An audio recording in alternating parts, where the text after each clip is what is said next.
Football শুধু একটি খেলা নয়, এটি আবেগ, বিশ্বাস এবং অনেক ক্ষেত্রে কুসংস্কারেরও এক অদ্ভুত মিশেল। মাঠে নামার আগে খেলোয়াড়রা নানা ধরনের বাতিক বা রীতিনীতি মেনে চলেন, যা বাইরের লোকের কাছে হাস্যকর মনে হলেও তাদের কাছে তা সাফল্যের মন্ত্র। এক নজরে দেখে নেওয়া যাক ফুটবলের সেই সব জনপ্রিয় এবং অদ্ভুত কুসংস্কার। গ্যারি লিনেকার, কিংবদন্তি ইংলিশ স্ট্রাইকার গ্যারি লিনেকারের গল্প দিয়ে শুরু করা যাক। লিনেকার ছিলেন একজন অসাধারণ স্ট্রাইকার, যিনি তার পুরো ক্যারিয়ারে কখনো হলুদ বা লাল কার্ড দেখেননি। কিন্তু মজার বিষয় হলো, তিনি ছিলেন প্রচণ্ড কুসংস্কারচ্ছন্ন। লিনেকারের বিশ্বাস ছিল তার ভাগ্যে বরাদ্দকৃত গোলের সংখ্যা সীমিত, তাই তিনি কোনো ওয়ার্ম আপ ম্যাচে বা অপ্রয়োজনীয় খেলায় গোলে শট নিতেন না। তার ভয় ছিল যদি তিনি অনুশীলন ম্যাচেই গোল করে বসেন, তাহলে মূল ম্যাচের জন্য তার গোলের স্টক কমে যাবে।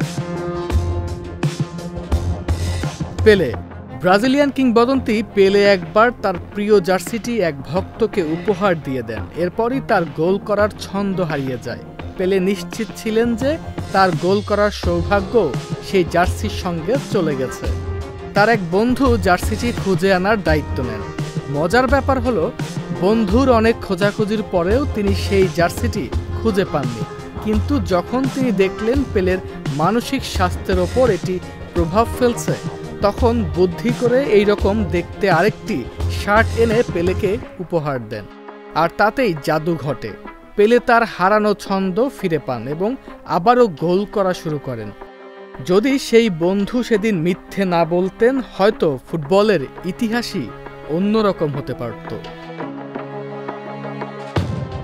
ববি মুর, আরেক ইংলিশ কিংবদন্তি ববি মুরের ছিল অদ্ভুত এক বাতিক। মাঠে নামার আগে ড্রেসিং রুমে তিনি সবসময় সবার শেষে তার শর্টস পরতেন। তার বিশ্বাস ছিল এতে তার খেলায় ইতিবাচক প্রভাব পড়বে। তবে তার সতীর্থ মার্টিন পিটার্স মাঝে মাঝে মজা করে ববি মুরের কুসংস্কার ভাঙার চেষ্টা করতেন। মুর যখনই সবার শেষে শর্টস পরতেন, পিটার্স সঙ্গে সঙ্গে নিজেরটা খুলে ফেলতেন, যাতে মুর শেষ না হতে পারেন। সাবেক ইংল্যান্ড অধিনায়ক জন টেরির কুসংস্কারের তালিকা অনেক লম্বা। তিনি সবসময় একই সিটে বসে টিম বাসে যাতায়াত করতেন। তার শিন প্যাডের চারপাশে 3 বার করে টেপ জড়াতেন এবং অনুশীলনে যাওয়ার সময় গাড়িতে সবসময় একই গান শুনতেন। এমনকি বার্সেলোনার বিপক্ষে চ্যাম্পিয়ন্স লিগের একটি ম্যাচ পর্যন্ত তিনি একই শিন প্যাড 10 বছর ধরে ব্যবহার করছিলেন। সার্জিও গয়কোচিয়া, গোলকিপাররা প্রায় খ্যাপাটে স্বভাবের হন, কিন্তু আর্জেন্টিনার গোলকিপার সার্জিও গয়কোচিয়ার কুসংস্কার ছিল এক অন্য মাত্রার। পেনাল্টি ঠেকানোর জন্য বিখ্যাত এই গোলকিপার প্রতিটি পেনাল্টি শুটআউটের আগে মাঠেই প্রস্রাব করতেন। তার ভাষ্যমতে 1990 বিশ্বকাপের কোয়ার্টার ফাইনালে যখন তার প্রচণ্ড চাপ হয়, তিনি বাধ্য হয়ে মাঠের একপাশে প্রস্রাব করেন এবং দলটি জিতে যায়। এরপর থেকে এটিই তার সাফল্যের মন্ত্র হয়ে দাঁড়ায়। রোমিও আনকন্তানি, ফুটবল মাঠে 26 কেজি লবণ ছেটানোর ঘটনা কখনো শুনেছেন?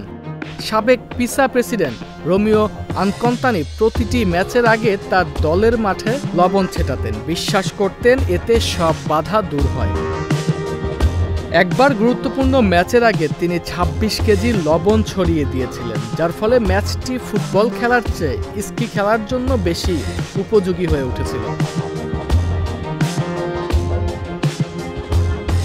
1992-93 মৌসুমে শেফিল্ড ইউনাইটেডের স্ট্রাইকার অ্যালান কর্ক একটি কঠিন পণ করেছিলেন। শেফিল্ড ইউনাইটেড এফএ কাপ থেকে বাদ না পড়া পর্যন্ত তিনি দাড়ি শেভ করবেন না। তার দল অবিশ্বাস্যভাবে সেমিফাইনাল পর্যন্ত পৌঁছায়। শেষ পর্যন্ত তার মুখ ঢাকা ছিল দাড়ি এবং গোঁফে।